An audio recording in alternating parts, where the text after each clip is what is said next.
السلام علیکم ورحمۃ اللہ وبرکاتہ۔ الحمد للہ رب العالمین والصلاة والسلام علی رسولہ محمد وعلی آلہ واصحابہ اجمعین، اما بعد۔ سورۃ النساء کی آیت نمبر 148 سے انشاءاللہ آج ہم شروع کریں گے، اور چھٹا پارہ اس سے آغاز ہوتا ہے اس کا۔ اعوذ باللہ من الشیطان الرجیم، بسم اللہ الرحمن الرحیم۔ لا يحب اللہ الجہر بالسوء من القول الا من ظلم وکان اللہ سمیعا علیما۔ اللہ بری بات کے ساتھ آواز بلند کرنے کو پسند نہیں کرتا مگر جس پر ظلم کیا گیا ہو، اور اللہ خوب سننے والا، خوب جاننے والا ہے۔ بری آواز سے مراد اونچی آواز ہو، گالیاں ہوں اور بدسلوکی ہو، یعنی غصہ ہو، اور غصے کی وجہ سے انسان جو بک بک کرتا ہے، ان تمام چیزوں کو اللہ فرماتے ہیں میں بالکل پسند نہیں کرتا۔ ہاں، من ظلم، جو مظلوم ہو اس کی بری آواز ہو، اس کی گالیاں ہوں، اس کی بد دعائیں ہوں، وہ میں ضرور سنتا ہوں۔ یہ قرآن مجید کی اس آیت میں سمجھایا گیا ہے، اور فرمایا وَكَانَ اللَّهُ سَمِيعًا عَلِيمًا، اور اللہ خوب سننے والا اور خوب جاننے والا ہے۔ مظلوم کون ہے؟ ہم سب جانتے ہیں کہ کبھی ہم پر ظلم کیا جائے، معمولی سا بھی، ہم اپسیٹ ہوتے ہیں، ہم ناراض ہوتے ہیں، ہمیں دکھ ہوتا ہے، اور پھر کچھ کر نہیں سکتے۔ تو مظلوم کی بھی یہی حالت ہوتی ہے کہ اس پر کوئی ظلم اگر کرتا ہے تو وہ بیچارہ کچھ نہیں کر سکتا، بے بس ہوتا ہے۔ اس کے پاس سوائے اس کے اور کوئی ہتھیار نہیں ہے کہ وہ رب کے حضور ہاتھ اٹھائے اور اللہ سے شکایت کرے اور ظالم کے خلاف وہ بد دعا کرے۔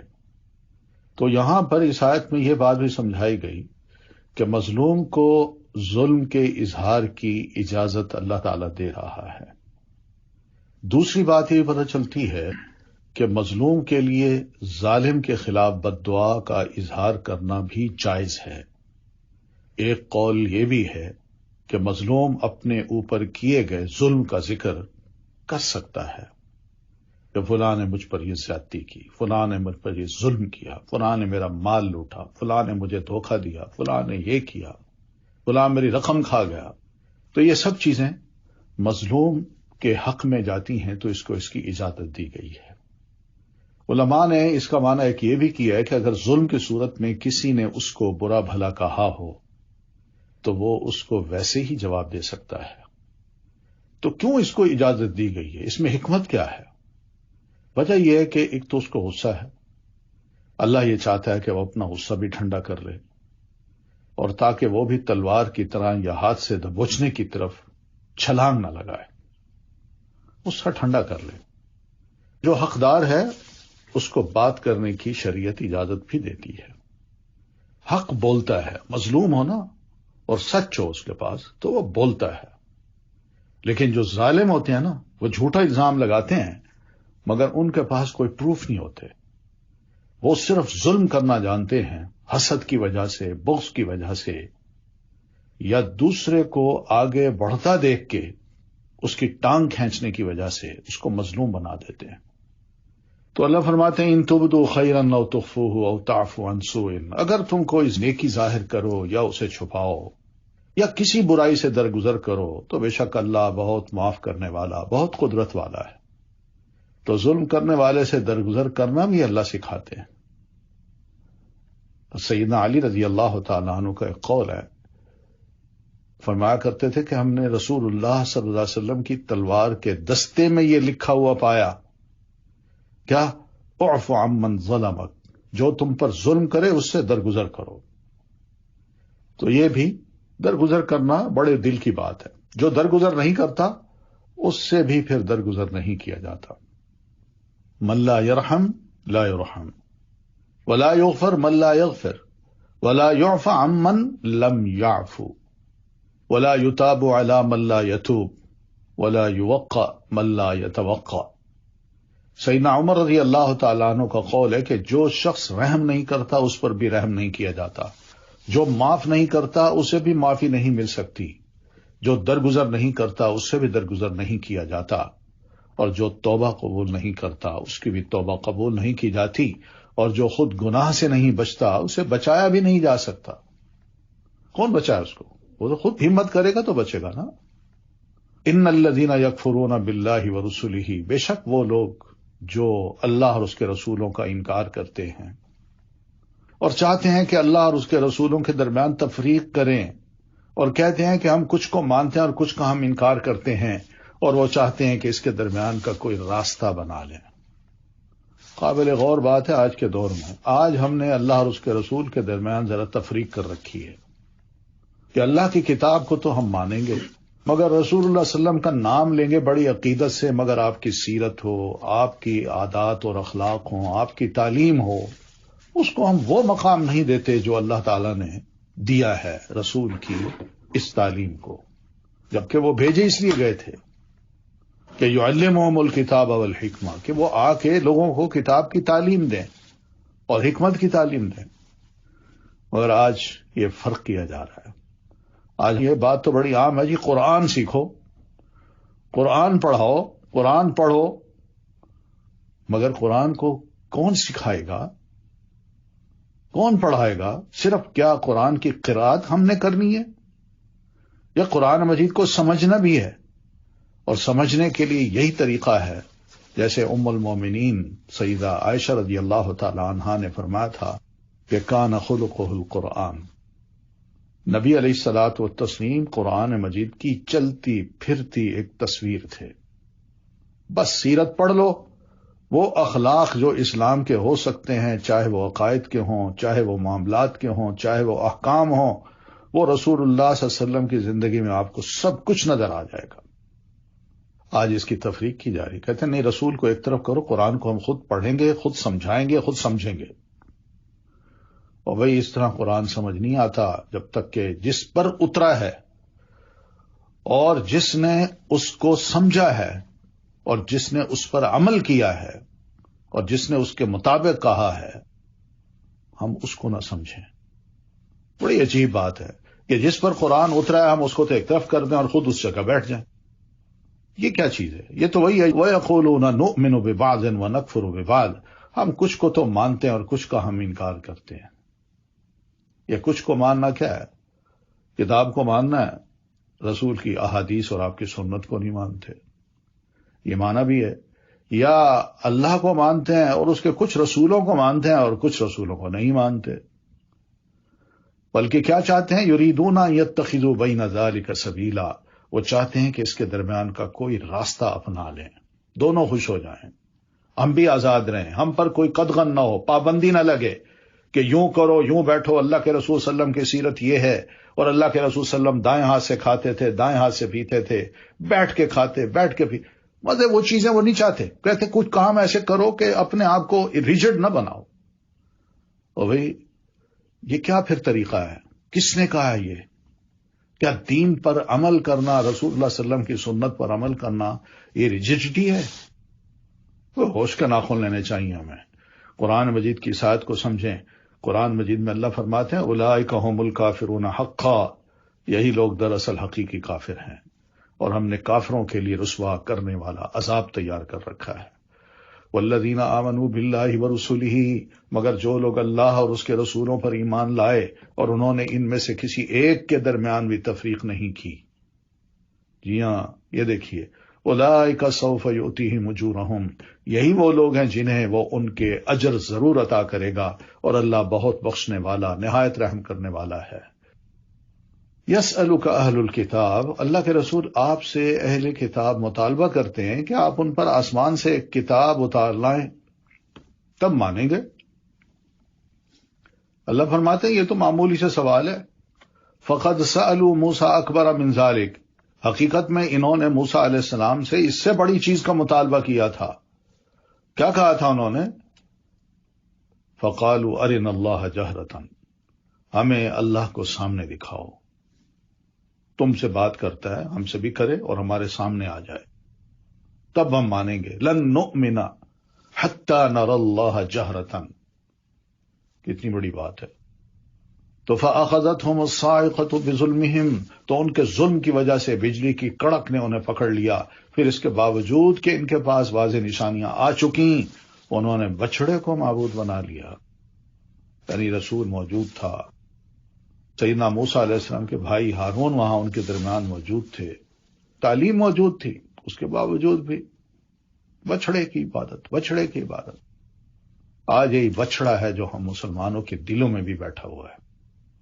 اس کی محبت سب سے زیادہ ہے، اور اللہ اور اس کے رسول کی جو محبت ہے، آپ کی اطاعت ہے، وہ بہت کم ہے.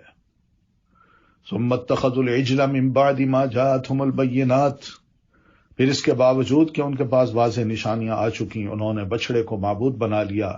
پھر بھی ہم نے ان سے درگزر کیا، اس لیے کہ اللہ کے نبی بیچ میں موجود تھے، وہ ان کی اصلاح کر رہے تھے اور کرتے جا رہے تھے، اور ہم نے موسیٰ علیہ الصلاۃ والتسلیم کو واضح غلبہ عطا کیا. یعنی اللہ کے رسول تھے تو ساری قوم ان سے مروب تھی، وہ سمجھاتے، دلائل دیتے کہ ان کی عقل میں بات بیٹھتی. تو یہ غلبہ تھا جو سیدنا موسیٰ علیہ السلام کا تھا، جس کی وجہ سے ہم نے ان کو درگزر کیا. میں کہا ٹھیک ہے، کام کرتے جاؤ، معافیاں مانگتے جاؤ، سمجھتے جاؤ، پھر بھی ہم درگزر کریں گے. لیکن جب کھلا تم انکار کر دو تو پھر کیا ہوگا؟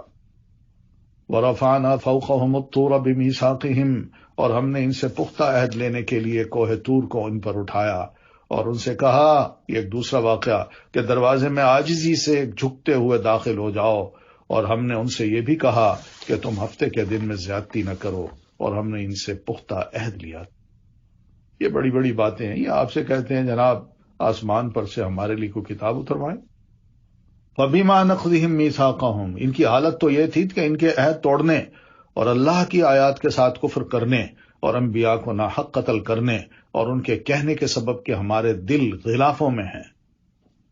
یعنی اب ہمیں کوئی نہ سمجھائے، ہمارے دل میں جو علم ہے بس وہ نہ باہر نکل سکتا ہے، اور نہ باہر کا کوئی نئی وحی کا علم ہمارے دل میں داخل ہو سکتا ہے. تو اس طرح جب انہوں نے باتیں کی تو اللہ فرماتے ہیں لعناہم، ہم نے ان پر لعنت کی، بلکہ اللہ نے ان کے کفر کی وجہ سے ان کے دلوں پر مہر لگا دی. تو وہ کم ہی ہیں جو ایمان لاتے ہیں.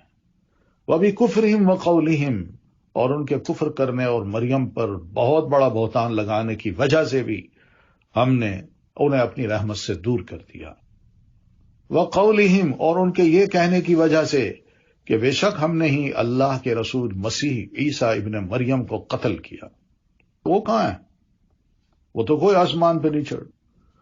اور وما صلبوہ، اللہ فرماتے ہیں حالانکہ انہوں نے اسے قتل نہیں کیا، یعنی سولی پہ نہیں چڑھایا، ولکن شبہ لہم وما قتلوہ وما صلبوہ، حالانکہ انہوں نے اسے قتل نہیں کیا اور نہ اسے سولی پر چڑھایا، بلکہ یہ معاملہ ان پر مشتبہ بنا دیا گیا تھا. مشتبہ کیا؟ وہیں پر کوئی اور آدمی تھا، اس کو سمجھا انہوں نے کہ شاید یہی عیسیٰ ہیں، اور عیسیٰ علیہ السلام کو اللہ تعالیٰ نے وہیں سے اوپر اٹھا لیا. اگلی آیت دیکھیے. اور بے شک جنہوں نے اس میں اختلاف کیا ہے، کیا اختلاف؟ ایک کہتا ہے قتل کیا ہے، دوسرا کہتا ہے سولی پہ چڑھ گئے ہیں. یقیناً وہ اس کے بارے میں شک میں پڑے ہوئے ہیں.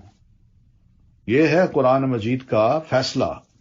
ما لہم بہ من علم الا اتباع الظن، انہیں اس کے بارے میں کوئی علم نہیں سوائے گمان کی پیروی کرنے کے. گمان ہے کہ ہم نے قتل کر دیا. اللہ فرماتے ہیں شبہ لہم، وہ معاملہ ہی ان پر مشتبہ بنا دیا گیا تھا. تو میں کہتا ہوں، اللہ فرماتے ہیں وما قتلوہ وما صلبوہ، نہ ان کو انہوں نے قتل کیا نہ سولی پہ چڑھایا. تو دونوں کی بات غلط ہو گئی. تو اللہ پھر زور دے کے فرماتے ہیں وما قتلوہ یقینا، اور انہوں نے حضرت عیسیٰ علیہ السلام کو یقین کیجئے یقینی طور پر قتل نہیں کیا. سولی پہ چڑھانا یہ بھی قتل ہے، قتل کرنا یہ بھی قتل ہے. تو دونوں کے لیے ایک لفظ استعمال کر لیا. کیا ہوا پھر؟ بل رفعہ اللہ الیہ، یہاں بھی دیکھیے رفع الیہ، بلکہ اللہ نے اسے اپنی طرف اٹھا لیا. وکان اللہ عزیزا حکیما، اور اللہ بہت زبردست خوب حکمت والا ہے. اب یہ ہے جناب عیسیٰ علیہ السلام کا عقیدہ جو ہم مسلمانوں میں ہے کہ اللہ تعالیٰ نے ان کو آسمان کی طرف اٹھا لیا، اب وہ اوپر ہیں، حیات ہیں. اور نبی علیہ السلام کے ارشاد کے مطابق یہ بھی ایک وحی ہے کہ قرب قیامت میں وہ انشاءاللہ نازل ہوں گے، اور جب تشریف لائیں گے تو ان کو غلبہ اللہ تعالیٰ اس طرح عطا کرے گا کہ صلیب کی عبادت بھی ختم ہو جائے گی، سور کا کھانا پینا بھی ختم ہو جائے گا، اور لوگ حضرت عیسیٰ علیہ الصلوۃ والتسلیم کو اب اللہ کا رسول تسلیم کریں گے، مسیح موعود، کہ وہ مسیح آ گیا جس کا وعدہ نبی علیہ الصلوۃ والتسلیم نے اپنی گفتگو میں اور اپنے ارشادات میں کیا تھا۔ تو یہ ہے اصل عقیدہ، کوئی فوت نہیں ہوئے، کوئی قتل نہیں ہوئے، کوئی صلیب پہ نہیں چڑھے، اور نہ ہی ان کے کشمیر میں قبر ہے۔ بھئی رہنے والے بیت المقدس کے وہ ادھر کیسے آ گئے؟ وَكَانَ اللَّهُ عَزِيزًا حَكِيمًا، اور اللہ بہت زبردست خوب حکمت والا ہے۔ تو عزیز کا ایک مطلب یہ بھی ہے کہ اس پر یہ حق بنتا ہے کہ وہ اپنے دوستوں کو بھی عزت دے۔ جو اللہ کے دوست ہیں ان کو پھر اللہ عزت بھی دیتا ہے۔ وَإِن مِّنْ أَهْلِ الْكِتَابِ، اور اہل کتاب میں سے کوئی بھی ایسا نہیں جو اپنی موت سے قبل اس پر ضرور ایمان نہ لائے گا، اور قیامت کے دن وہ ان پر گواہ ہوگا۔ یہ لَيُؤْمِنَنَّ بِهِ قَبْلَ مَوْتِهِ، اس کے دو معنی کیے گئے ہیں۔ ایک تو معنی یہ کہ کوئی اہل کتاب جو حضرت عیسیٰ علیہ السلام کو اللہ کا بیٹا سمجھتے ہیں اور یہ سمجھتے ہیں کہ وہ اب ہمارے لیے صلیب پہ چڑھ گئے، اب ہمارے گناہ معاف ہیں، تو قبل موتی، اپنی موت سے پہلے اس کو یقین ہو جاتا ہے کیا کہ حضرت عیسیٰ علیہ السلام واقعی اللہ کے بیٹے نہیں تھے، وہ اللہ کے رسول تھے۔ ایک معنی یہ ہے۔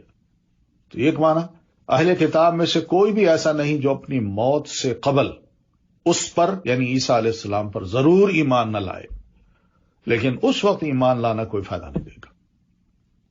ایک تو یہ معنی ہے۔ دوسرا یہ معنی ہے کہ اہل کتاب میں سے کوئی ایسا نہیں مگر یہ کہ ضرور وہ ایمان لائے گا سیدنا عیسیٰ علیہ السلام پر قبل موت ہی، حضرت عیسیٰ علیہ السلام کی موت سے پہلے، کیونکہ انہوں نے واپس آنا ہے، ابھی تو وہ فوت نہیں ہوئے، موت تو نہیں آئی ان کو، ابھی تو اوپر اٹھا لیے گئے ہیں، واپس تشریف لائیں گے، اپنی طبی عمر پوری کریں گے، اور پھر اس کے بعد ان کو موت آئے گی، اور ان کی موت سے پہلے کوئی بھی کتابی نہیں ہوگا، سب مومن بن جائیں گے، اور حضرت عیسیٰ علیہ الصلوۃ والتسلیم کو سبھی مانیں گے، کوئی بھی کرسچن نہیں رہے گا، کوئی جو نہیں رہے گا، کوئی مسلمان، سبھی حضرت عیسیٰ علیہ الصلوۃ والتسلیم کو ایمان لائیں گے کہ ہاں واقعی آپ ہیں وہ مسیح موعود جن کا وعدہ ہمیں کیا گیا ہے قرآن مجید میں بھی اور پیارے رسول صلی اللہ علیہ وسلم کے ارشادات میں بھی۔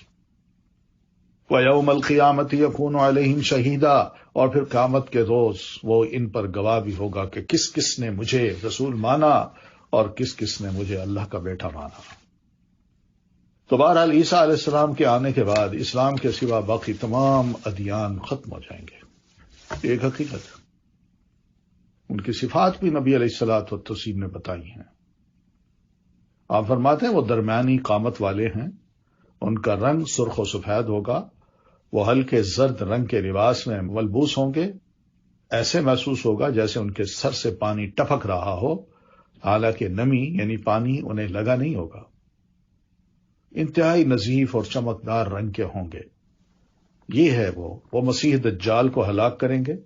عیسیٰ علیہ السلام زمین میں 40 سال رہیں گے، پھر ان کی وفات ہوگی اور سبھی مسلمان ان کا جنازہ پڑھیں گے۔ فَبِظُلْمٍ مِّنَ الَّذِينَ هَادُوا، پھر جو یہودی بن گئے ان کے ظلم کی وجہ سے اور اکثر لوگوں کو اللہ کے راستے سے روکنے کی وجہ سے ہم نے ان پر حلال کی گئی پاکیزہ چیزیں حرام کر دی۔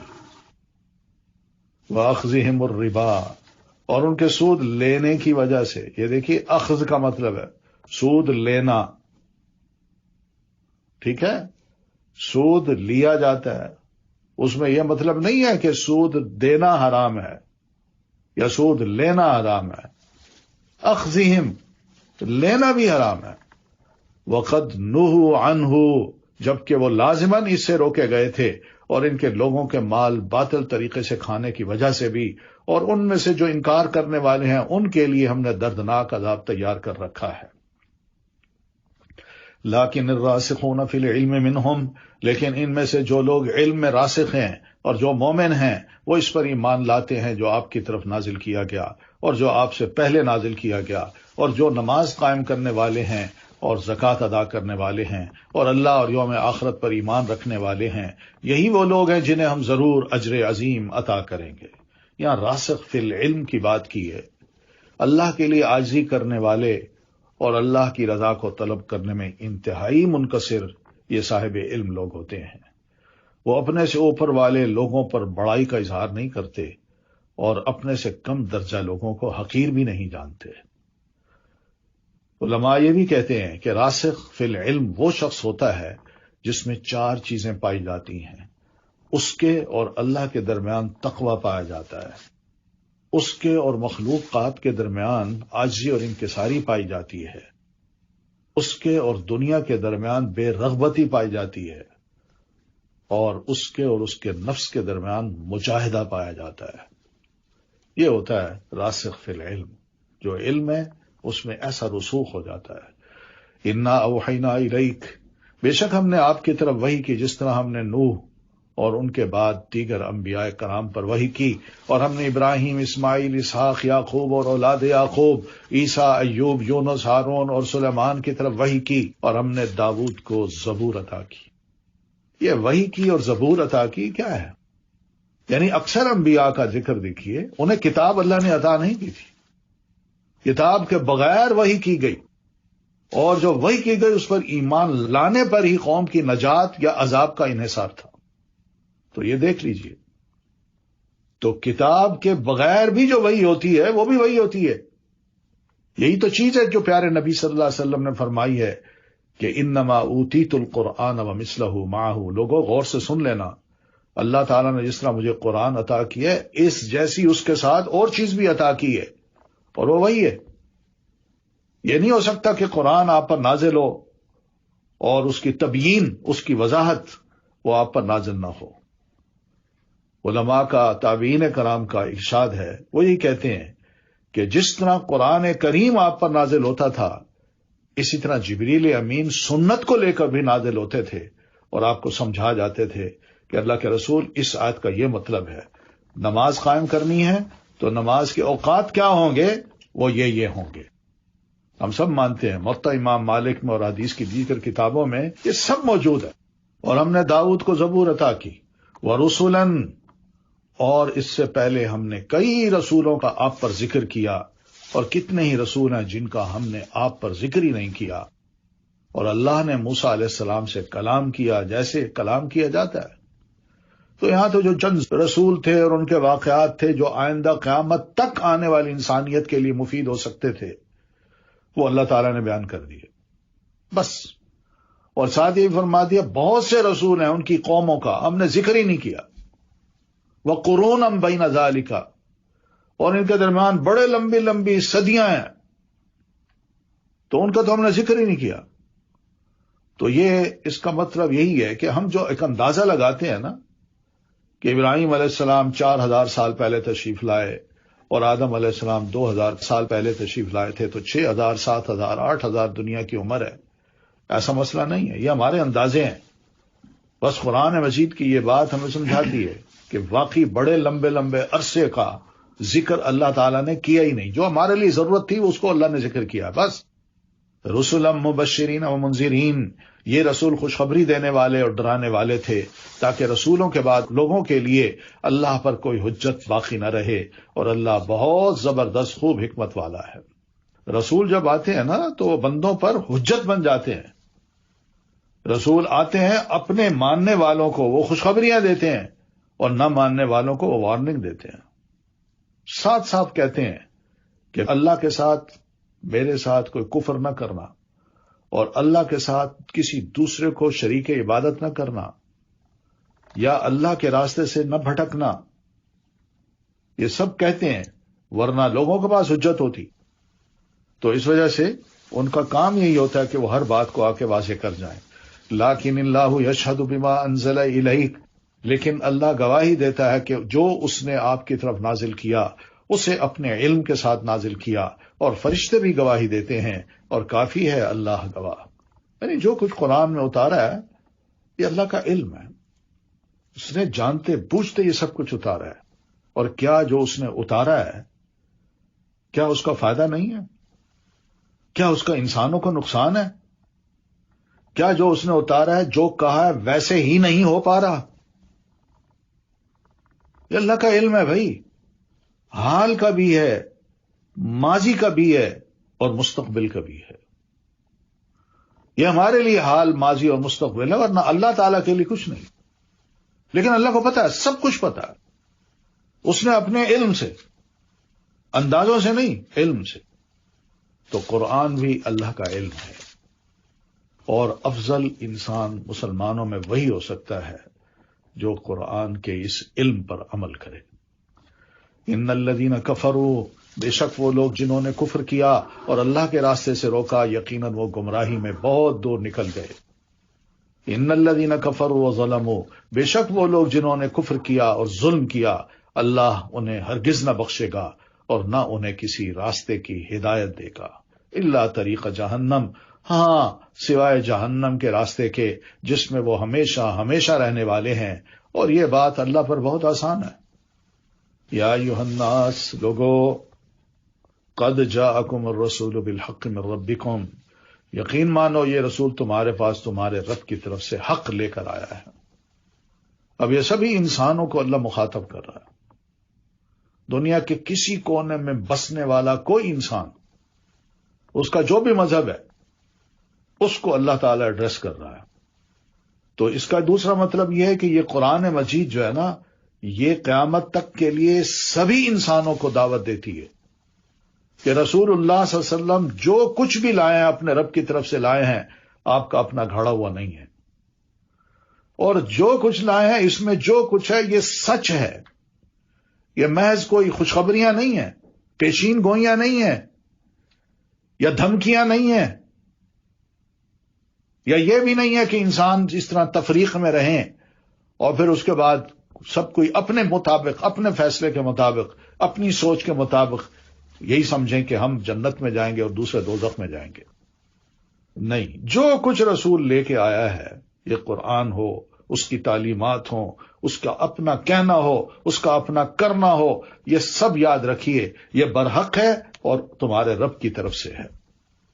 فآمنوا، لہذا ایمان لے آؤ، خیر لکم، تمہارے ہی لیے بہتر ہے، تمہاری خیر خواہی کی جا رہی ہے۔ وَإِن تَكْفُرُوا، اگر تم نہ مانو تو بے شک اللہ ہی کے لیے جو کچھ آسمان اور زمین میں ہے، اور اللہ بہت علم والا، بہت حکمت والا ہے، پھر اس کو ضرورت نہیں ہے۔ یہ نہ سمجھو کہ تم مانو گے تو اس کی بڑائی کوئی بڑھ جائے گی اور نہ مانو گے تو اللہ تعالیٰ بہت چھوٹا ہو جائے گا، ایسا مسئلہ نہیں ہے۔ کوئی اس کو ہمارا ماننا یا نہ ماننا اس کی بڑائی کو ختم نہیں کر سکتا، وہ ہمیشہ اکبر ہی رہے گا۔